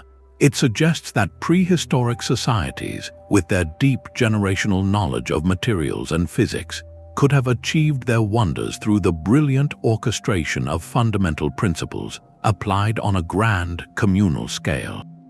They may not have had a secret beyond profound observation, ingenious problem-solving, and the social technology to unite hundreds of hands toward a single vision. Ġgantija's castle, bathed in Florida sunlight, is a monument to one man's obsession, but its shadow stretches back thousands of years, asking us to look at the ancient stones not with bafflement, but with a renewed respect for the boundless potential of the human mind when it learns to work in harmony with the basic forces of the world. But the most isolated societies often produce the most focused ingenuity. On the tiny island of Pohnpei in Micronesia, a civilization faced a unique challenge: how to build a capital city without any land to spare. Their answer floats upon the water. Nan Madol is not a city built on an island. It is a city that is the island, a labyrinth of 92 artificial islets constructed atop a coral reef within a shallow lagoon. Built by the Sordelor dynasty starting around 800 years ago, this was a Venice of the Pacific engineered from the bones of the earth itself. The first miracle is its foundation. The builders could not simply lay stones on the soft lagoon floor. Instead, they filled the coral reef with countless tons of broken coral, creating stable, raised platforms that would not sink into the mud. Upon these man-made mounds, they then constructed their walls and canals, a feat of hydrological engineering that created a permanent, tide-resistant urban grid where none had existed before. The second and most visually staggering miracle is the material. The entire city is built from colossal logs of basalt, but these are not rough boulders. The basalt here naturally cools into crystalline, prismatic columns, and the builders of Nan Madol quarried these multi-ton stones, each one a geometric marvel with 5 or 6 sides. They then transported these basalt logs from a quarry on the opposite side of the main island, moving them across the jungle and over the water, a journey that remains one of the great logistical puzzles of the ancient Pacific. Once at the site, they stacked them like a Titan's log cabin, laying them crosswise in alternating layers to create walls that soar over 25 feet high.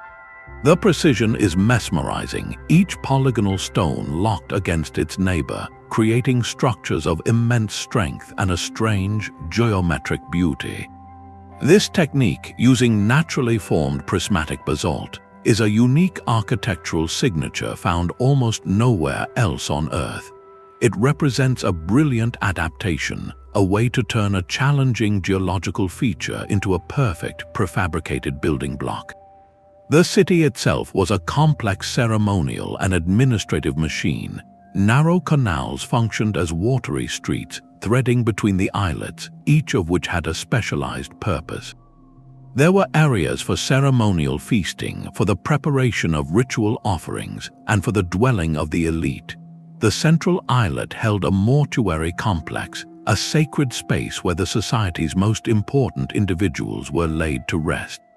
The entire layout created a physical separation between the ruling class and the general populace, a stone and water manifestation of social order. Nan Madol's true advancement lies in its holistic response to a fragile environment. Building in a lagoon exposed to typhoons required an intuitive mastery of hydrodynamics and structural resilience.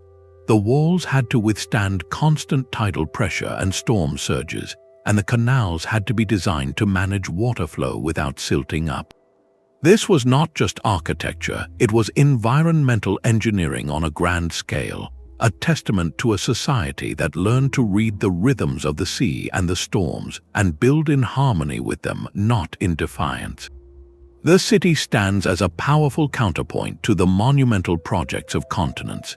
Here, on a speck of land in the vast ocean, with limited resources and in total isolation, a culture developed a sophisticated, water-based urbanism entirely its own. They did not copy anyone. They looked at their world, a volcanic island, a surrounding reef, a crystal lagoon, and saw not limitations but possibilities. They envisioned a city rising from the water, and with patience, coordination, and a deep understanding of their materials, they pulled it from the sea, log by geometric log. Nan Madol is a whisper from a forgotten Pacific kingdom, proving that advanced engineering is not a product of vast empires, but can flower with breathtaking originality in the quietest, most remote corners of our world. Herodotus walked its corridors and called it a wonder beyond all comprehension. The labyrinth of Hawara, attached to the pyramid of Amenemhat III, was not a myth but a monument so vast it left the Greek historian speechless. He described a roofed palace of stone containing 3,000 rooms, 1,500 above ground and 1,500 below, a complex so intricate that without a guide, one could be lost forever in its silent, echoing halls. For centuries, his account was treated as travelers' hyperbole, a fantastical story from the land of giants and gods. Today, the site appears as little more than a ruined foundation and a field of rubble near the Fayum oasis, the Great Pyramid itself a crumbling mud-brick core. The grandeur seems entirely gone, swallowed by the desert. Yet modern technology is beginning to whisper that Herodotus may not have been exaggerating. Satellite imagery and ground-penetrating radar have detected massive, rectilinear structures beneath the sand, a ghostly footprint of something enormous lying in wait. If these surveys are correct, they hint at a reality that could reshape our understanding of Middle Kingdom Egypt. Built in the 19th century before the Common Era, this would not have been just another temple or tomb. It was something entirely different. Imagine a single, roofed complex the size of a small city, built entirely of stone, functioning as the administrative, religious, and ceremonial heart of an entire region. This was the purported labyrinth. Its scale suggests a staggering leap in architectural ambition. While the pyramids were singular statements of eternity for a pharaoh, the labyrinth would have been a machine for the living, a place where governance, worship, commerce, and ceremony all converged under one monumental roof. The logistical implications are breathtaking. To plan and erect such a vast, interconnected structure required more than just stonemasons. It demanded master urban planners, civil engineers, and a bureaucracy capable of managing thousands of workers and tons of material for decades. It represents a shift from building for the afterlife to constructing for a complex, functioning society on a scale we rarely associate with this era. The purpose of such a place remains one of Egyptology's great enticing puzzles. Some scholars suggest it was a central administrative capital for the fertile Fayum region, a place where tribute was collected, records were kept, and regional governors reported. Others believe it was a colossal mortuary temple for Amenemhat III, but on a scale so unprecedented it also served as a pilgrimage site for every nome or district in Egypt, with each of the rooms perhaps dedicated to a different local deity or aspect of the king's legacy. This would make it a physical map of the entire Egyptian cosmos and bureaucracy, a stone embodiment of national unity. The very concept forces us to expand our vision of Egyptian genius beyond the iconic silhouettes of pyramids and the columned halls of Karnak. It hints at a lost class of monumental civic engineering, a tradition of building vast, enclosed complexes for practical and spiritual governance that has largely vanished from the archaeological record, either buried or quarried away for later projects. The Labyrinth of Hawara, therefore, stands as a powerful symbol of the gaps in our knowledge.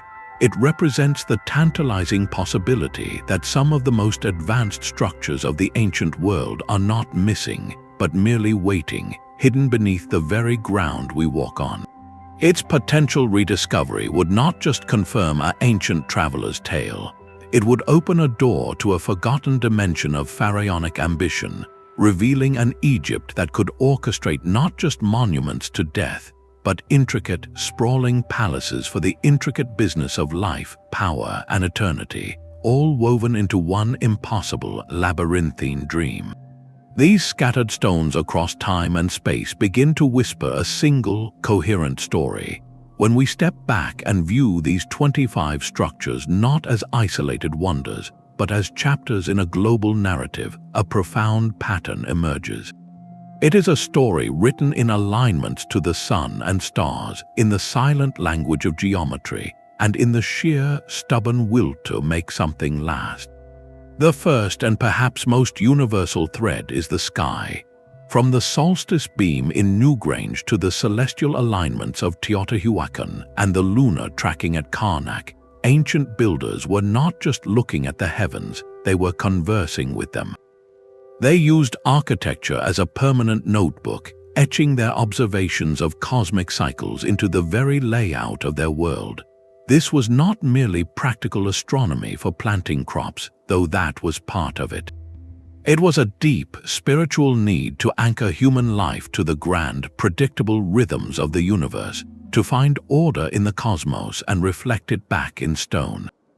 This celestial obsession points to a shared human drive, a fundamental curiosity that transcended isolated cultures. They all looked up and asked the same questions, and their monuments were the answers built to endure.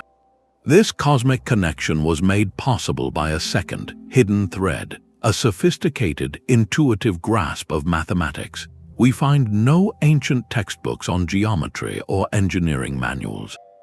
Yet the knowledge is there, encoded in the perfect square of the Great Pyramid's base, in the complex acoustic chambers of the Hypogeum, and in the earthquake-defying polygonal puzzles of Sacsayhuamán. These builders understood principles of proportion, balance, and structural physics through generations of hands-on experimentation and observation. They learned how to distribute weight, how to create stable angles, and how to use simple ratios to achieve both breathtaking scale and enduring harmony. Their mathematics was not abstract but embodied, a physical wisdom born from a lifelong dialogue with materials. They knew the character of stone, the flow of sound, and the stress points in the earth, and they applied this embodied knowledge to solve problems of staggering complexity.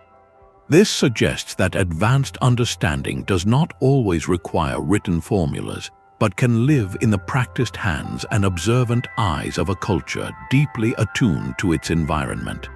Why then, across every continent, did they consistently choose the most difficult material imaginable? The relentless use of megalithic stone, despite the backbreaking labor, reveals a third common value: a profound investment in permanence. Wood and mud brick were easier, faster, and warmer, but these cultures chose granite, basalt, and limestone. They were building for eternity, not for a generation. This was not about practical shelter, it was about legacy. A stone circle or a pyramid was a message to the future, a declaration that we were here, our beliefs mattered, and our vision will outlast the wind and rain. The immense effort itself was part of the meaning. The very act of moving a mountain, of uniting a community around an impossible task, transformed the project from mere construction into a sacred, society-defining ritual. The monument was the destination, but the strengthened social bonds, the shared identity forged in collective labor, were the equally important, if invisible, result. This leads to the final and perhaps most significant thread woven through all these sites: the power of social cooperation. Göbekli Tepe appended our timeline because it proved that large-scale collaboration could precede settled agriculture. These projects were not the luxurious byproducts of complex societies already formed. They were often the very engines that created them. To build a Stonehenge or a Nan Madol required the alignment of hundreds, sometimes thousands, of individuals: quarry workers, transporters, engineers, cooks, and coordinators.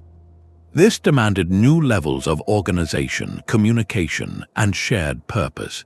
It required a society to develop roles, hierarchies, and a common story powerful enough to motivate people to work for a goal they might not live to see completed. In this light, these monuments are not just feats of engineering. They are the birth certificates of civilization itself. They represent the moment when scattered groups of people learned to unite around a vision greater than any single life, channeling their collective energy into a permanent mark upon the world. The stones are the proof of that miraculous social alchemy. So, what do these common threads tell us? They suggest that the drive to create advanced, meaningful structures is not an anomaly, but a fundamental strand in the human blueprint. When basic needs are met and a spark of stability appears, this impulse seems to ignite independently across the globe. It is a combination of celestial wonder, geometric intuition, a longing for legacy, and the transformative power of working together. These 25 sites are not outliers, they are expressions of a deep-seated human potential. They show us that our ancestors were not primitive beings stumbling toward progress, but keen observers, brilliant problem solvers, and visionary community builders. Their shared language was not spoken but built in alignments to the stars, in the strength of interlocking stone, and in the silent, enduring testimony of a collective dream made real. The true mystery, then, may not be how they built these wonders, but why we ever doubted they could. Yet the greatest lesson these stones teach is not about lost technology, but about ourselves. Our journey through these 25 prehistoric wonders reveals a tapestry of human ingenuity far richer and more complex than traditional histories often portray.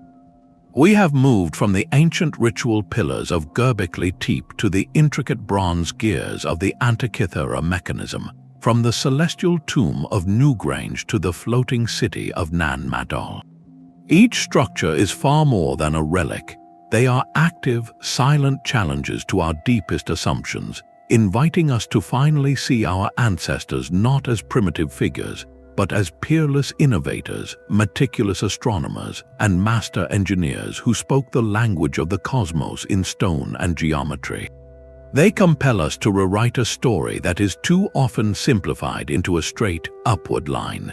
The timeline of human achievement is not a smooth climb from simple to complex. It is a story of brilliant peaks, of profound losses, and of knowledge patiently waiting to be rediscovered.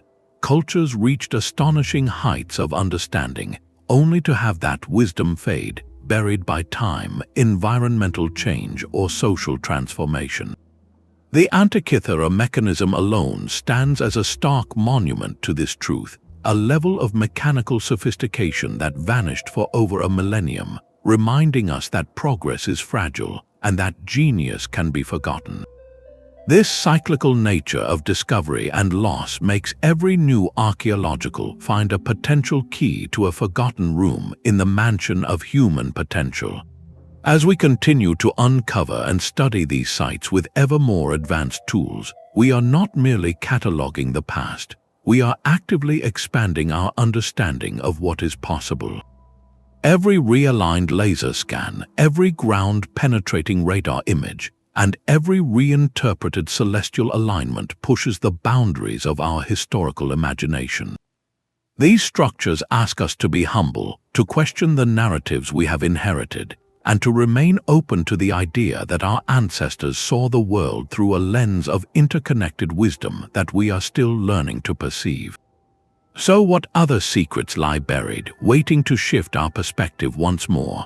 Beneath which desert dune or ocean floor does another labyrinth, another mechanism, or another city sleep?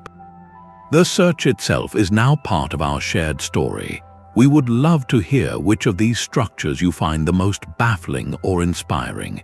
Share your thoughts in the comments below and subscribe to join us as we keep unraveling the greatest mysteries of our shared history. The conversation with the past is far from over, and every new discovery is an invitation to